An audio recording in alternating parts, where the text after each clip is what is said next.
Bonjour, mon nom est Steve Bissonnette, je suis consultant en éducation. Mes propos d'aujourd'hui se situent dans le cadre du cours de compétences linguistiques. Mon objectif, c'est de démontrer l'inférence en lecture. L'inférence en lecture est une stratégie utile à l'élève pour comprendre, dans un premier temps, ce qu'il a à lire, mais c'est aussi une stratégie utile lorsqu'il y a non seulement un texte à lire, mais aussi des questions à répondre qui vont demander à l'élève pour se faire d'utiliser l'inférence. Ma présentation se déroulera en deux parties. Dans un premier temps, ce que je veux faire, c'est d'expliquer le concept d'inférer, c'est-à-dire d'écrire c'est quoi, et ensuite de ça, présenter comment on s'y prend pour faire une inférence. Dans la deuxième partie, ce que je vais faire, je veux utiliser un bout de texte et démontrer comment peut-on enseigner aux élèves à répondre à des questions de texte qui impliquent une inférence. Donc, dans un premier temps, c'est quoi inférer? Inférer, c'est lire entre les lignes. C'est induire une information. C'est aller au-delà de ce qui est lu. Je donne un exemple concret. Si, par exemple, je lis la phrase suivante, « Paul sort avec son parapluie », et qu'on me pose la question, « Quelle température fait-il dehors? » Eh bien, dans la phrase, je ne retrouve pas explicitement le concept de température ou le concept de temps. Par contre, je peux répondre à une question comme celle-là parce que j'ai dans la phrase « Paul sort avec son parapluie » un indice qui me permet de repérer le temps qu'il fait. Quelqu'un qui sort avec son parapluie dehors, généralement, c'est parce qu'il y a apparence de pluie ou qu'il pleut. Donc, inférer, c'est aller au-delà de, c'est d'utiliser la phrase et ensuite de ça, repérer un indice, fouiller dans sa mémoire et produire la réponse. Donc, si on regarde le comment, première chose à faire à partir du moment où je veux faire une inférence, repérer l'indice de la phrase ou de quelques phrases. Ensuite, aller fouiller dans sa mémoire, c'est-à-dire mettre en lien les indices de la phrase ou du texte avec les connaissances qu'on possède déjà dans sa mémoire et utiliser une question qui me permet de faire le lien entre les indices et ma mémoire. Et la question est, à quoi cela me fait généralement penser? Donc, si je reviens avec l'exemple de Paul sort avec son parapluie, la question qui est posée, c'est quelle température fait-il dehors? Donc, qu'est-ce que je cherche? Je cherche le temps ou la température dans la phrase. Où est mon indice? Mon indice, c'est parapluie.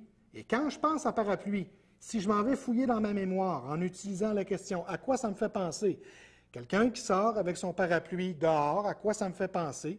C'est qu'il y a probablement un temps qui est à la pluie ou bien il y a apparence de pluie.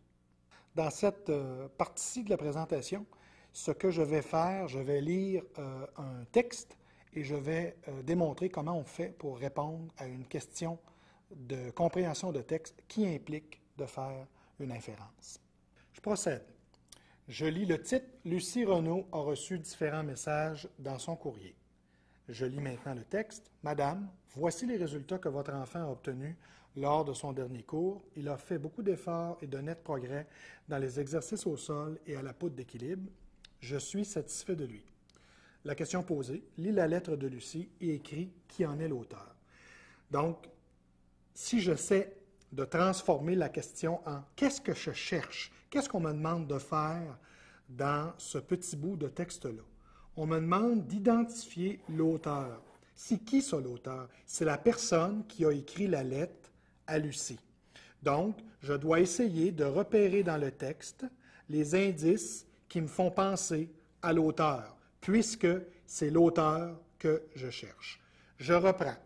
Si je regarde le premier mot, « Madame », Madame, ce mot-là est employé généralement avec quelqu'un qu'on connaît moins ou qu'on ne connaît pas. C'est un ton qui est assez officiel. Donc, la personne qui a écrit le texte connaît probablement peu ou pas Lucie. C'est une hypothèse que je fais. Je continue. Voici les résultats que votre enfant a obtenus lors de son dernier cours. Quels sont les mots dans cette phrase-là ou les indices qui pourraient me permettre de faire des liens avec l'auteur, c'est-à-dire la personne qui a écrit le message? Dans cette phrase-là, le mot résultat me fait penser à examen, à test. Le mot cours me fait penser à école. Eh bien, l'auteur pourrait être quelqu'un du monde scolaire, avec les indices que je viens d'utiliser, parce que le mot résultat et le mot cours me fait penser à l'histoire de l'école. Je continue. Il a fait beaucoup d'efforts et de nets progrès dans les exercices au sol et à la poutre d'équilibre. Dans cette phrase-là, c'est quoi les indices qui pourraient me permettre d'identifier l'auteur? Eh bien, quand on parle d'exercice au sol et poutre d'équilibre, à quoi ça me fait penser? Ça me fait penser à un sport, c'est-à-dire de la gymnastique, ou si je mets le tout en lien avec l'école d'avant, ça me fait penser à un professeur d'éducation physique. Donc, j'aurais tendance à dire à ce stade-ci, avant d'aller lire la dernière phrase, que l'auteur pourrait être quelqu'un du monde scolaire et quelqu'un qui s'occupe soit de l'éducation physique ou bien de la gymnastique. Je lis la dernière phrase, « Je suis satisfait de lui ». Je remarque que « satisfait » n'a pas de « e ». À quoi ça me fait penser? Ça me fait penser qu'il s'agit d'un homme. Donc, si je replace toutes les informations ensemble, on me parle d'école, on me parle d'éducation physique ou de gymnastique, et il s'agit de quelqu'un de masculin. Je réponds à la question demandée. L'auteur de cette lettre est le professeur d'éducation physique ou l'entraîneur de gymnastique. Je procède pour le deuxième texte. Donc, « Chère Lucie, j'espère que les petits vont bien. Ton père et moi avons bien hâte de les revoir. Dans 7 jours, nous serons de retour de Floride et nous les embrasserons à notre goût.